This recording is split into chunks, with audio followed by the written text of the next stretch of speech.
یہ قربانی کا وقت آیا تو رسول پاک صلی اللہ علیہ وسلم نے فرمایا، حضرت ابن عباس حضور کے چچا زاد ہیں، وہ کہتے ہیں نبی پاک علیہ السلام نے فرمایا فاطمہ اپنی قربانی کے قریب آ جاؤ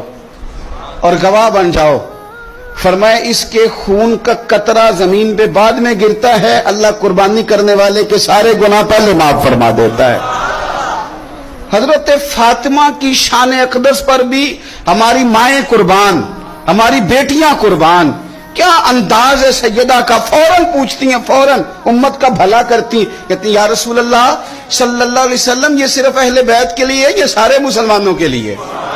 کیا کمال ہے، کتنا پیار ہے حضور کی امت سے، حضور یہ صرف اہل بیت نبوت کے لیے ہے؟ نبی پاک نے فرمایا نہیں فاطمہ یہ ساری امت کے لیے فضیلت ہے، کہ قربانی کرنے والے کے جانور کا خون کا قطرہ بعد میں زمین پہ گرتا ہے، اللہ سارے گناہوں کو